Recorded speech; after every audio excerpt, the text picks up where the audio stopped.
ಆದರೆ ನಾವು ಕೋಡಿಂಗನ್ನು ಏಕೆ ಕಲಿಯಬೇಕು? ನಾನು ಗೊಂದಲದಲ್ಲಿ ಇದ್ದೇನೆ. ನಿನಗೆ ಹೇಳುತ್ತೇನೆ. ಕೋಡಿಂಗ್ ಎಂದರೇನು ಎಂಬುದನ್ನು ಮೊದಲು ಅರ್ಥ ಮಾಡಿಕೊಳ್ಳೋಣ. ಕೋಡಿಂಗ್ ಕಂಪ್ಯೂಟರ್ಗಳಿಗೆ ವಿಶೇಷ ಸೂಚನೆಗಳನ್ನು ನೀಡುತ್ತದೆ. ಆದ್ದರಿಂದ ಅದು ಏನು ಮಾಡಬೇಕೆಂದು ತಿಳಿದಿದೆ. ಬಿಲ್ಡಿಂಗ್ ಬ್ಲಾಕ್ಗಳನ್ನು ಬಳಸುವಂತಹ ಬ್ಲಾಕ್ ಆಧಾರಿತ ಕೋಡಿಂಗ್ನೊಂದಿಗೆ ಪ್ರಾರಂಭಿಸುವುದು ಸುಲಭ. ತದನಂತರ ಪಠ್ಯ ಆಧಾರಿತ ಕೋಡಿಂಗ್ ಭಾಷೆಗಳಿಗೆ ಮುಂದುವರೆಯಿರಿ. ಕೋಡಿಂಗ್ ತುಂಬ ಆಸಕ್ತಿದಾಯಕವಾಗಿದೆ.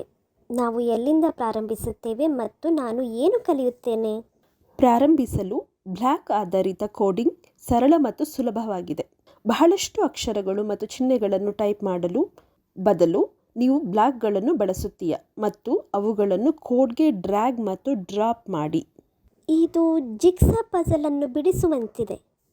ಹೌದು, ನೀನು ಒಗಟು ಪರಿಹರಿಸುವುದನ್ನು ಆನಂದಿಸುತ್ತೀಯ. ಹೌದು, ನಾನು ಒಗಟು ಪರಿಹರಿಸಲು ಇಷ್ಟಪಡುತ್ತೇನೆ. ಕೋಡಿಂಗ್ ಎನ್ನುವುದು ಚಿತ್ರವನ್ನು ಪೂರ್ಣಗೊಳಿಸಲು ಅವುಗಳನ್ನು ಡ್ರ್ಯಾಗ್ ಮತ್ತು ಡ್ರಾಪ್ ಮೂಲಕ ಒಗಟು ತುಂಡುಗಳನ್ನು ಒಟ್ಟುಗೂಡಿಸುವಂತಿದೆ. ಅದು ಸುಲಭವಾಗಿದೆ. ಇದು ವರ್ಣರಂಜಿತ ಬ್ಲಾಕ್ಗಳೊಂದಿಗೆ ಗೋಪುರವನ್ನು ನಿರ್ಮಿಸುವ ಅಥವಾ ಮೋಜಿನ ಒಗಟು ಪರಿಹರಿಸುವಂತಿದೆ. ನೀನು ಎಲ್ಲವನ್ನೂ ನೆನಪಿಟ್ಟುಕೊಳ್ಳಬೇಕಾಗಿಲ್ಲ. ಬ್ಲಾಕ್ಗಳನ್ನು ಸರಿಯಾದ ಕ್ರಮದಲ್ಲಿ ಹೇಗೆ ಹಾಕಬೇಕೆಂದು ಲೆಕ್ಕಾಚಾರ ಮಾಡಲು ನಿನ್ನ ಆಲೋಚನಾ ಕೌಶಲ್ಯವನ್ನು ನೀನು ಬಳಸುತ್ತೀಯ. ನಾನು ಇದನ್ನು ಕಲಿಯುವುದನ್ನು ಆನಂದಿಸುತ್ತೇನೆ. ಹೌದು, ಇದು ಬಲು ಸುಲಭ. ಇದು ನಿನ್ನ ಮೆಚ್ಚಿನ ಬಿಲ್ಡಿಂಗ್ ಬ್ಲಾಕ್ಸ್ನೊಂದಿಗೆ ಆಡುವಂತಿದೆ. ನೀನು ಬ್ಲಾಕ್ ಅನ್ನು ಆಯ್ಕೆ ಮಾಡಿ ಅದನ್ನು ಸರಿಯಾದ ಸ್ಥಳದಲ್ಲಿ ಇರಿಸಿ. ಖಂಡಿತ ಮಾಡುತ್ತೇನೆ. ನಾನು ಮೆಚ್ಚುವೆ. ನೆನಪಿಡು, ಕೋಡಿಂಗ್ ಸಮಸ್ಯೆ ಪರಿಹರಿಸುವುದು, ಸೃಜನಾತ್ಮಕವಾಗಿ ಯೋಚಿಸುವುದು ಮತ್ತು ನಿನ್ನ ಕಲ್ಪನೆಯನ್ನು ಬಳಸುವುದು. ಬ್ಲಾಕ್ ಆಧಾರಿತ ಕೋಡಿಂಗ್ನೊಂದಿಗೆ ಕಂಪ್ಯೂಟರ್ಗೆ ಏನು ಮಾಡಬೇಕೆಂದು ಹೇಳುವಾಗ ನೀನು ನಿರ್ಮಿಸಲು ಮತ್ತು ಪ್ಲೇ ಮಾಡಲು ಸಾಧ್ಯವಾಗುತ್ತದೆ.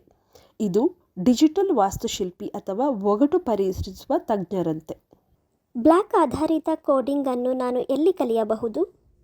ಸ್ಕ್ರ್ಯಾಚ್ ಎನ್ನುವುದು ಬ್ಲಾಕ್ ಆಧಾರಿತ ಕೋಡಿಂಗ್ ಅನ್ನು ಬಳಸುವ ವೇದಿಕೆಯಾಗಿದೆ. ಸ್ಕ್ರ್ಯಾಚ್ ಬಗ್ಗೆ ನಾನು ನಿನಗೆ ಇನ್ನಷ್ಟು ಹೇಳುತ್ತೇನೆ. ಹೊರಗೆ ಸ್ವಲ್ಪ ತಾಜಾ ಗಾಳಿಯನ್ನು ಪಡೆಯಲು ಹೋಗೋಣವೇ? ಹೌದು, ಹೋಗೋಣ. ಸ್ಕ್ರ್ಯಾಚ್ ಪ್ರೋಗ್ರಾಮಿಂಗ್ ಬಗ್ಗೆ ನಾವು ಮುಂದುವರಿಸೋಣವೇ? ಸ್ಕ್ರ್ಯಾಚ್ ಏನದು? ಸ್ಕ್ರ್ಯಾಚ್ ಎಂದರೆ ನಿನ್ನ ಸೃಜನಶೀಲತೆ ಮ್ಯಾಜಿಕ್ ಇದ್ದಂತೆ. ನೀನು ಸ್ಟ್ರೀಟ್ಗಳು, ವೇಷಭೂಷಣಗಳು, ಬ್ಲ್ಯಾಕ್ ಡ್ರಾಪ್ಗಳು ಮತ್ತು ಧ್ವನಿಗಳ ಕುರಿತು ಕಲಿಯುವುದು. ಇವುಗಳು ನಿನ್ನ ಕಂಪ್ಯೂಟರ್ನೊಂದಿಗೆ ಸಹಾಯ ಮಾಡುವ ಸಾಧನವಾಗಿದೆ. ಓ, ನನಗೆ ಅರ್ಥವಾಯಿತು. ಸ್ಕ್ರ್ಯಾಚ್ ಎಂದರೆ ತಲೆ ಕೆರೆದುಕೊಳ್ಳುವುದು ಅಲ್ವಾ? ನಾನು ಮಾತನಾಡುತ್ತಿರುವ ಸ್ಕ್ರ್ಯಾಚ್ ಕಂಪ್ಯೂಟರ್ಗಳೊಂದಿಗೆ ಮಾತನಾಡಲು ವಿಶೇಷ ಮಾರ್ಗವಾಗಿದೆ. ಹಾಗಾದರೆ ಇದು ಕಂಪ್ಯೂಟರ್ಗಳು ಅರ್ಥ ಮಾಡಿಕೊಳ್ಳುವ ಭಾಷೆಯೇ? ಹೌದು, ಇದು ನಮ್ಮ ಆಲೋಚನೆಗಳನ್ನು ನಿಜವಾಗಿಯೂ ಸೃಜನಶೀಲ ಸಾಧನದಂತೆ. ಸ್ಕ್ರ್ಯಾಚ್ನೊಂದಿಗೆ ನಾವು ಕಥೆಗಳು, ಆಟಗಳನ್ನು ಮಾಡಬಹುದು ಮತ್ತು ನೈಜ ಸಮಸ್ಯೆಗಳನ್ನು ಪರಿಹರಿಸಬಹುದು. ಧನ್ಯವಾದಗಳು ಮಾಯಾ, ಇದೇ ನನಗೆ ಬೇಕಾಗಿರುವುದು. ಆ 3 ಸ್ಥಳಗಳಲ್ಲಿ ನಾವು ನೋಡಿದ ಹವಾಮಾನ ಸಮಸ್ಯೆಗಳ ಬಗ್ಗೆ ನಾನು ಕಥೆಯನ್ನು ಮಾಡಲು ಬಯಸುತ್ತೇನೆ. ಸ್ಕ್ರ್ಯಾಚ್ನೊಂದಿಗೆ ನಾನು ಅದನ್ನು ಮಾಡಬಹುದೇ?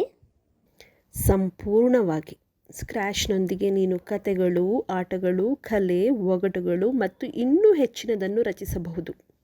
ಸ್ಕ್ರ್ಯಾಚ್ ನನಗೆ ವೇದಿಕೆಯಾಗಿದೆ. ಈ ರೋಮಾಂಚನಕಾರಿ ಪ್ರಯಾಣದಲ್ಲಿ ನನ್ನೊಂದಿಗೆ ಸೇರಲು ಬಯಸುವೆಯಾ? ಹೌದು.